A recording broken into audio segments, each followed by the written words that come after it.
As we had said yesterday, because it is now the off-season for half of the NHL, this is the time to start talking about prospects. We're talking about guys that have been drafted, that will be drafted, and who is making an impact. And the reason we're making this video in particular, talking about the Ottawa Senators, is because of a tweet made by Byron Bedard. Now, this right here, what you're looking at on the screen, this has nothing to do with the Ottawa Senators. It talks about Dylan Guenther of the soon-to-be Utah Outlaws. But when it comes to this tweet right here, Bader says, yeah, I had Guenther at number 2 on my 2021 draft board, and you go and do something like this and totally redeem yourself. Loving the similar development pattern to Jumbo Joe. Now, this is all fine and dandy. Dylan Guenther has been good, and I think his impact in the NHL will be felt for years. But the question is replied over here. Timmy Sens asks Byron, oh, he's a good player. How about the one who went 10th overall? How does he look? And, yeah, Byron Bader then replies saying, it took me a second to remember who that was. It's not gone well here so far. Because the guy who was taken 10th overall, one pick after Dylan Guenther, happened to have been Ottawa Senators power forward-like guy out of the NTDP, Tyler Boucher. And we'll go out there and look at more of this right here in a little bit, but let's just go over the profile here because Tyler Boucher certainly has been put in a precarious spot in terms of development. He's a 21-year-old, 6'1", 205 right-handed winger. He can play both wings, and he is already signed by the Senators to his ELC. As we have infamously become aware of, he was taken in the 10th overall spot by Ottawa, and it was a really big surprise, because if you scroll down here, this was a player who, at worst, was ranked at the 93rd overall position. The highest ranking here had him at number 29, which is still towards the end of the first round.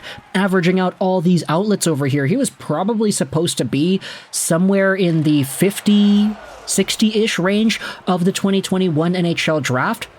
But the fact that the Ottawa Senators took him 10th overall was mind-boggling back then, it's mind-boggling now, and when it comes to the development, this is sort of what we have come to be accustomed to.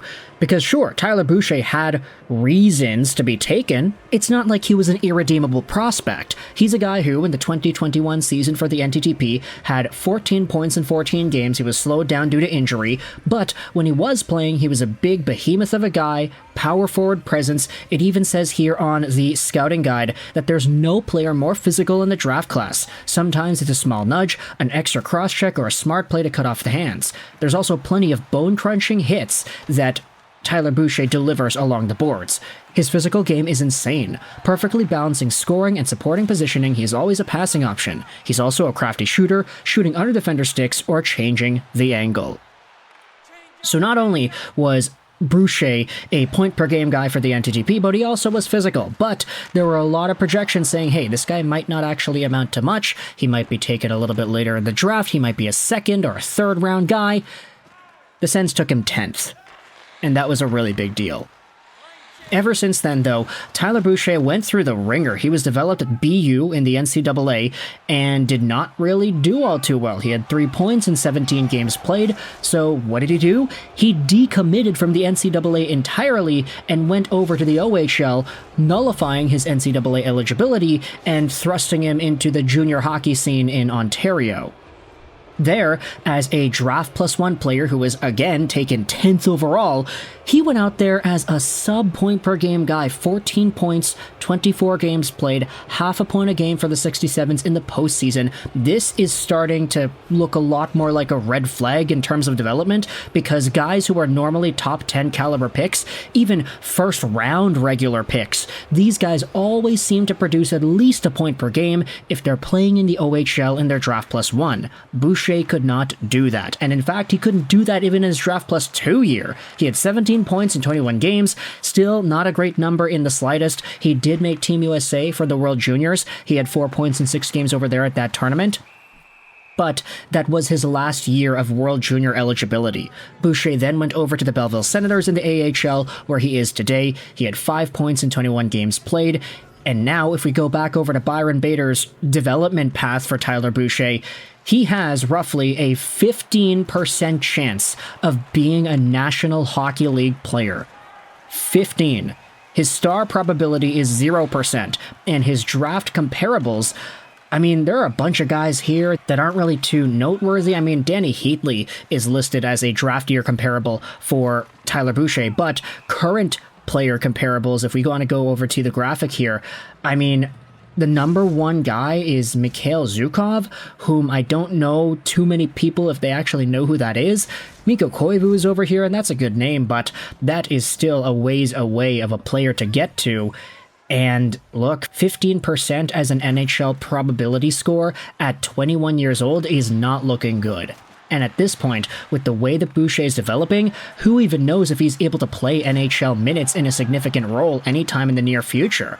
I mean, his NHL equivalency score in 2024 is 15. Dylan Guenther's is 64, and that guy was taken one pick before Boucher.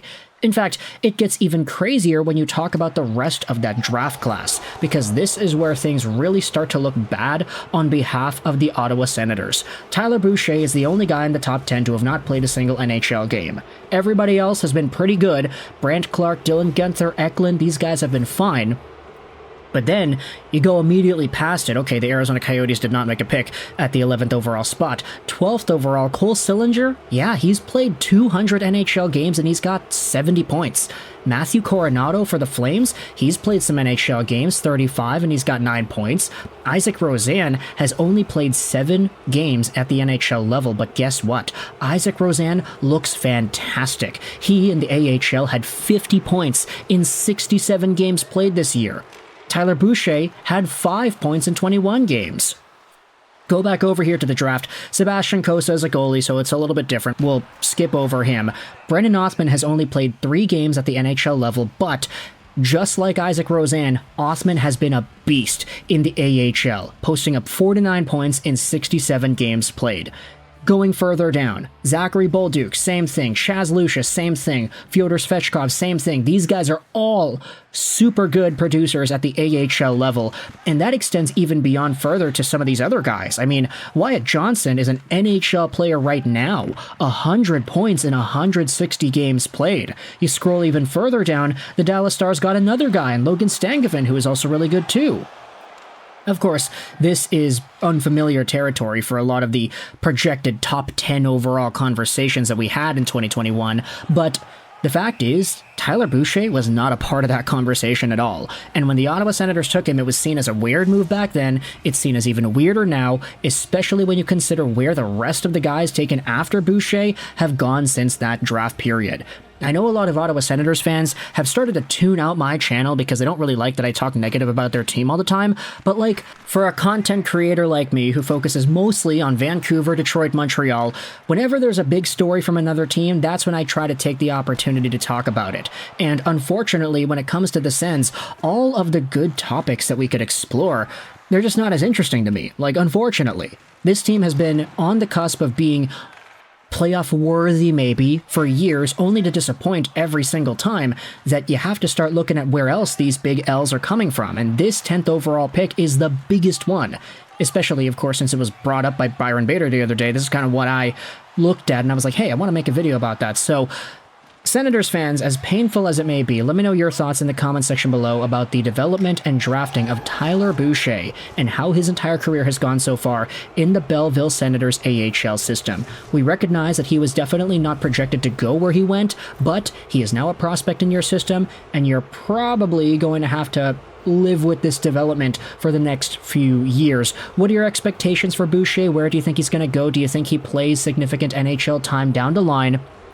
And if you had drafted somebody else instead, let's say Cole Sillinger, Matthew Coronato, Othmann, Fyodor Svechkov, what are your thoughts on how these guys could have played for your team instead had they been selected by Ottawa? Thoughts in the comment section below about Tyler Boucher and his crazy, crazy development. I hope you enjoyed this video. And bye.